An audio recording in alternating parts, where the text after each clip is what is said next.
The Leprechaun's Curse from my great-grandparents' diary. I didn't believe in curses, not until I read the diary. Last year, after my grandmother passed away, my family was cleaning out her attic in Boston. Most of the boxes were full of old photographs and dusty books, but tucked inside a wooden chest was something wrapped in cloth, a leather-bound diary. The first page had a date written in faded ink, March 1891. Under it were two names, Patrick and Margaret Doyle, County Clare, Ireland. Those were my great-great-grandparents. I sat on the floor and started reading. At first, the entries were normal, notes about farm work, weather, and village gossip. But after a few pages, the tone changed. One entry read, "Patrick came home tonight with gold. Says he found it near the fairy mound by the old oak. I begged him to put it back. The people here know better."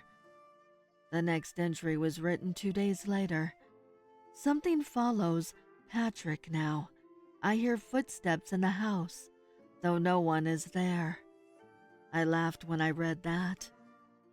Then the entries got worse. Last night the knocking began.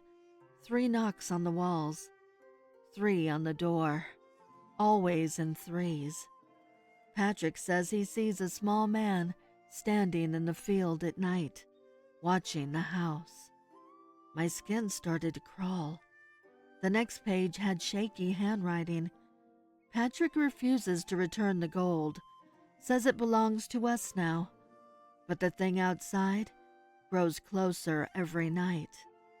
Then came the entry that made my stomach drop. I saw it tonight. A little man standing by the fence, no taller than a child, green coat, black eyes. He smiled at me. There was no kindness in that smile. I turned the page slowly. The curse has begun. According to the diary, strange things started happening around their home. Milk would spoil overnight. Livestock were found dead with no wounds. Footprints appeared in the mud around the house. Tiny footprints. Every entry ended the same way. He is watching. Then the handwriting changed. It was Patrick's. Margaret wants the gold returned. She fears the little man. But I caught the creature tonight near the barn. He laughed at me, said the gold was never meant to be taken. The next page had a single sentence written in thick ink. He told me the price. I felt a chill crawl up my spine. The following entry was Margaret's again. Patrick woke screaming. Says the little man sat at the foot of the bed all night. He whispered one thing over and over.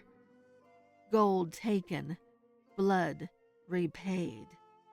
My hands were shaking now as I turned the last few pages. Patrick has fallen sick. His skin is turning pale. He says something small sits on his chest at night and breathes in his face.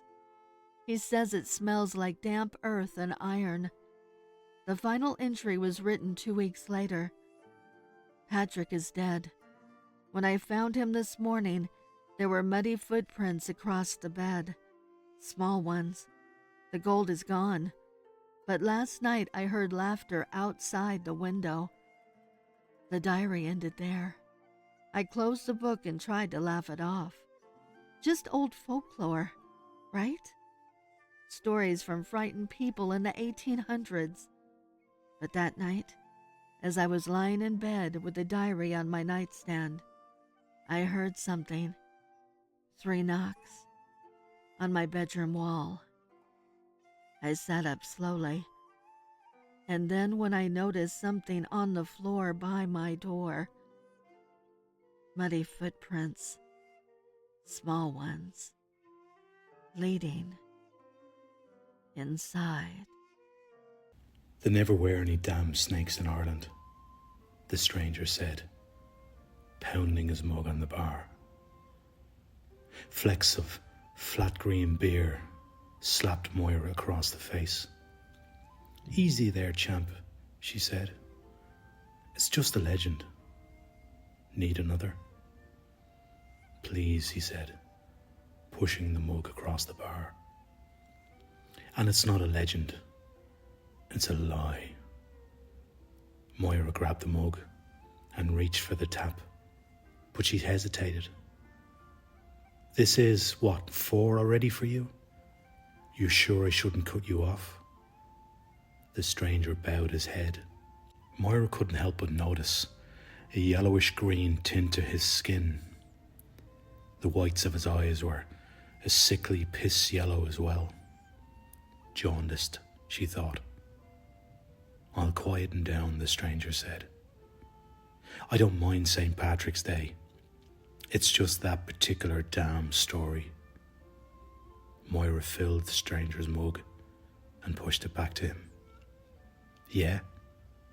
What, you got a pet snake or something? Herpesologists or whatever? Nothing like that. First of all, St. Patrick had nothing to do with anything. He was a wizened old missionary. The natives humoured him. They sprinkled a little Christ on top of their celebrations to keep money flowing from Rome. St. Patrick brought money to build churches, dig wells. You talk like you knew him, Moira said. It was all fine until the money stopped coming. St. Patrick's cavalier attitude toward conversation had been noticed. Rome cut off the gold supply and left St. Patrick in a lurch. He'd promised ransoms to the Norse villages to keep the raiding to a minimum.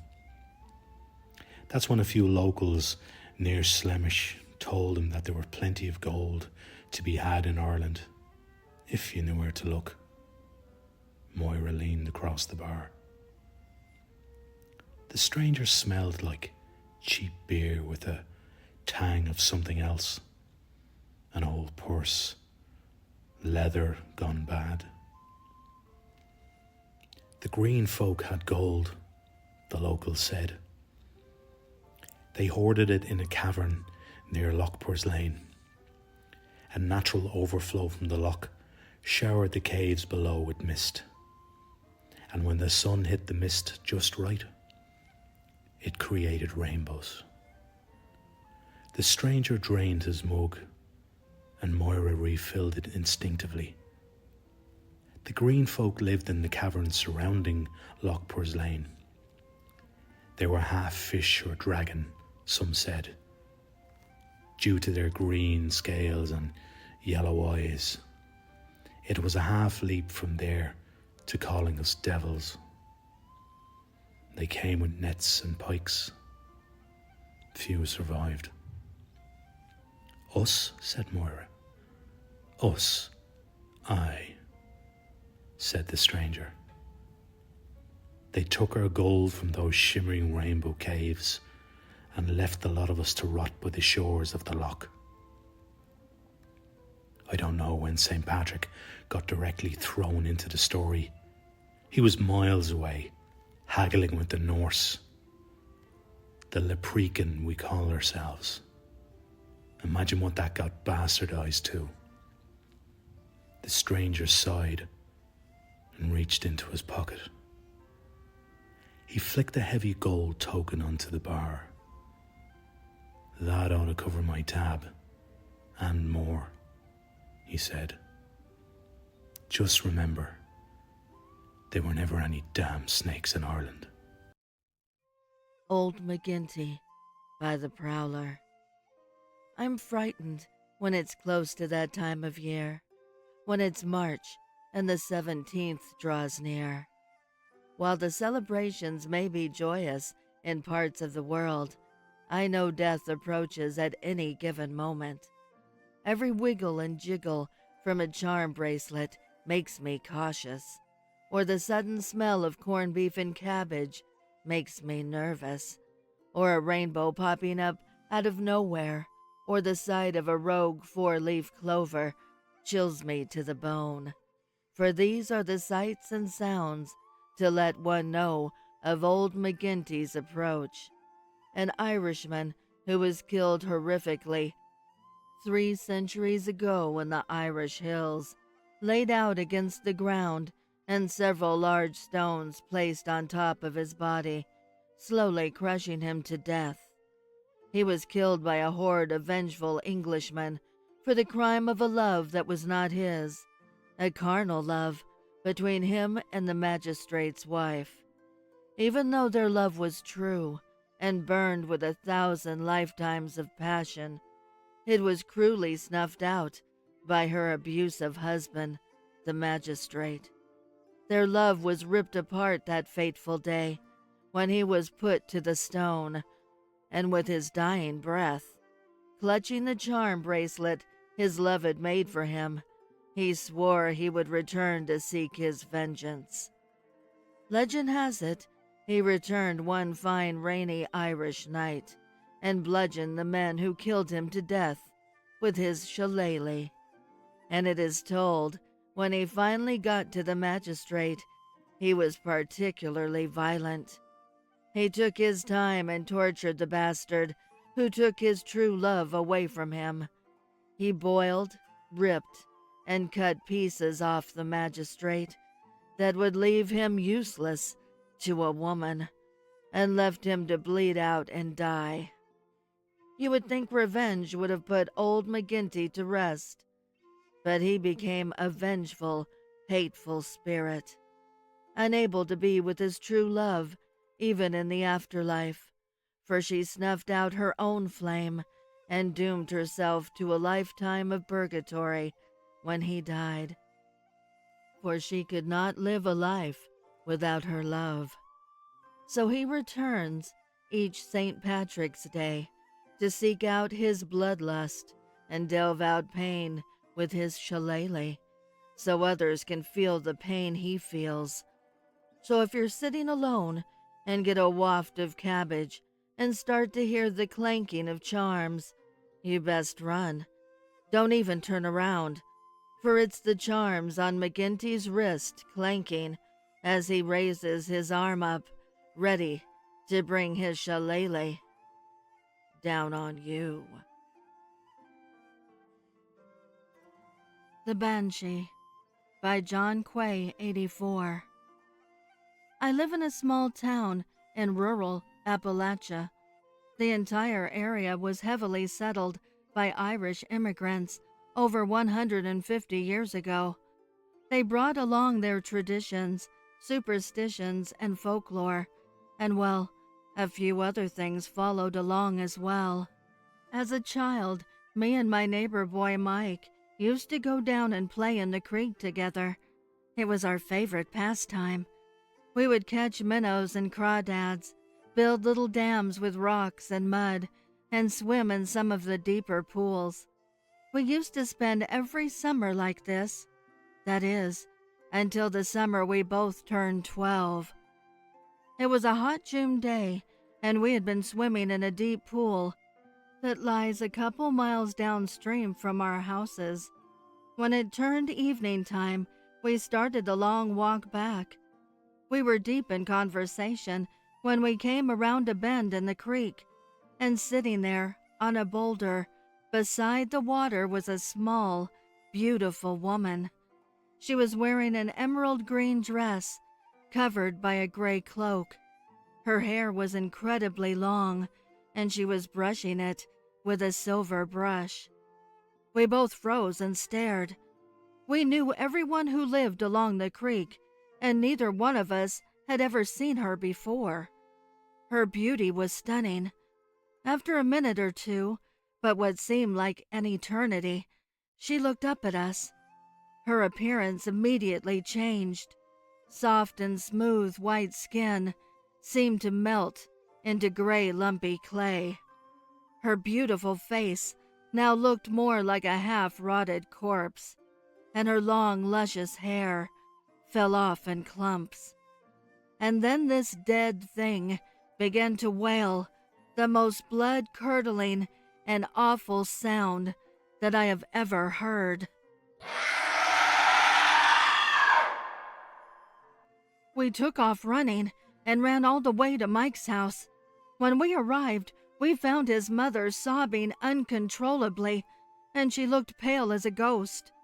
She informed us that Mike's father, a mechanic by trade, had been working under a car when one of the jack stands had given away. His head was crushed, and he died instantly. Mike and his mother moved away a few months after that. I haven't seen him or talked to him since then, though I often think back on this day. Mike's family name was O'Brien, and mine is O'Neill. As an adult, I've started doing a lot of research on my Irish family heritage, and I happened to come across old legends of the Banshee. It is said that each of the original families of Ireland had their own Banshee, a form of the Fae that would herald the death of a family member with her awful wailing or keening. And then yesterday, as I sat on my back porch, sipping on my whiskey, I heard the most blood-curdling and awful sound that I've heard once before.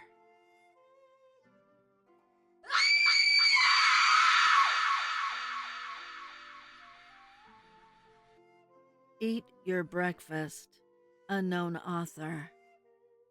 I was about to order my 5th whiskey sour at Kelly's Irish Pub in Kansas City when this beautiful woman pulls out the squeaky stool next to me and sits down. I continue staring straight ahead, but can't help noticing her eyeballing me with a sincere desire to talk to me. When the bartender sets my drink down in front of me, I ask her what she's having. "I'll just have a sugar-free Red Bull, thank you." "So, you come to a bar to get energized, huh?" "Well, I'm heading in the opposite direction." I tried to sound funny and charming, but I probably came off sounding like a drunk asshole. She stuck around though, so obviously it didn't bother her. Just overanalyzing every word I say to a woman, as usual.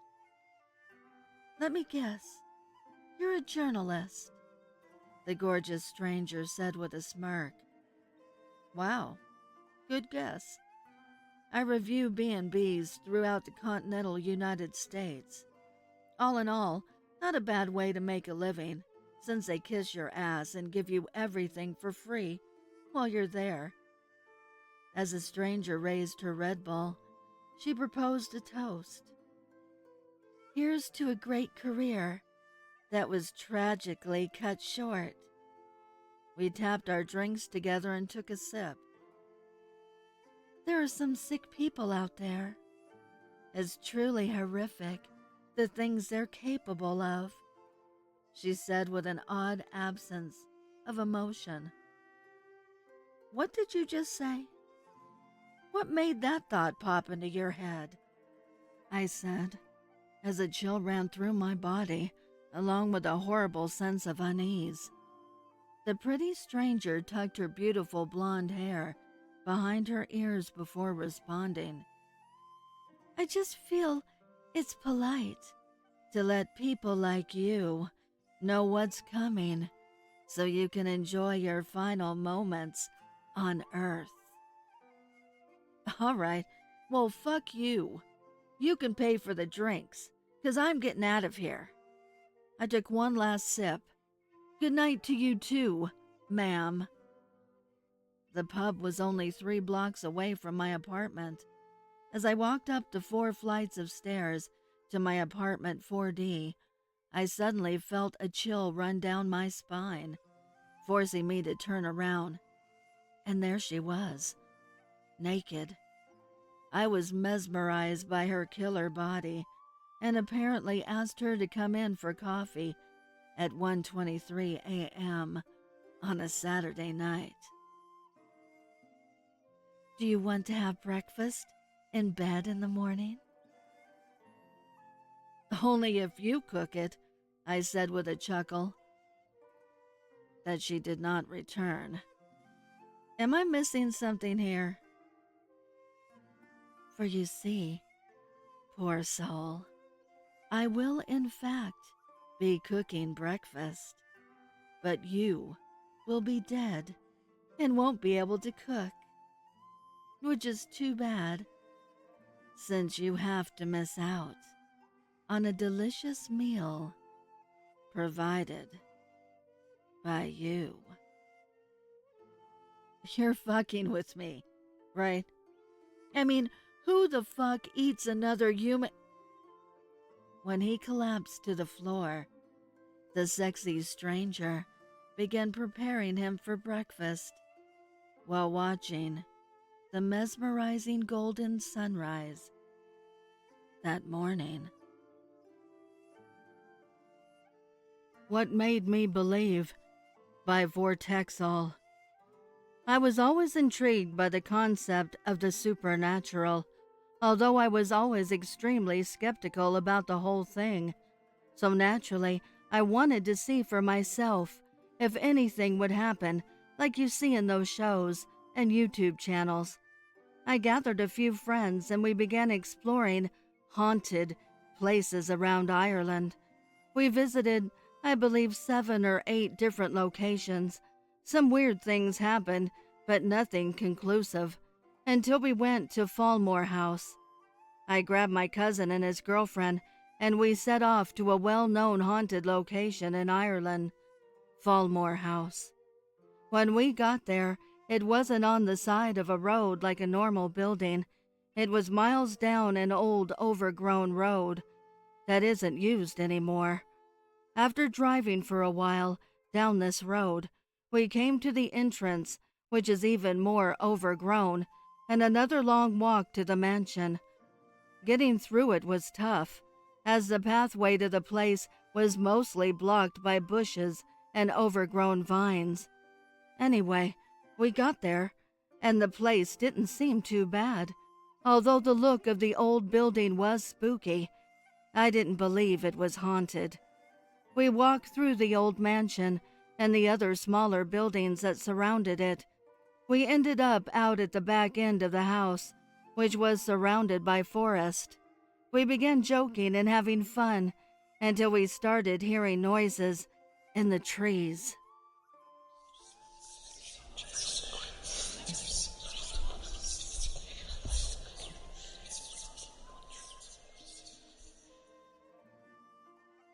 It sounded like people walking and whispering to one another. It was getting closer, and we decided to go back to the car, as we were extremely spooked at this point. When we got to the car, we tried an app that could talk to ghosts through this box thing. I can't remember its name. The whole time we genuinely had the feeling we were being watched by something natural or supernatural was yet to be seen. Then my cousin, who had the car running and his reverse camera on, videos himself asking, "Show us a sign in the camera that you are here." Then suddenly, a white figure crosses behind the car. We freak out, and once again we calmed ourselves and stopped videoing and got out to try and debunk it. Now I have to note that it was during summer and it was a beautiful night, dry and warm with no wind. The car had no exhaust plumes, so that was debunked. We literally couldn't find a reason why it happened. And what made it even weirder is that feeling of being watched, then asking it to show itself, for it to instantly do something. The fact we were in the car for almost an hour at that point, and nothing has happened beforehand. Anyway, we just bounced after that and never went back again. Sorry for the massive book. Just wanted to share.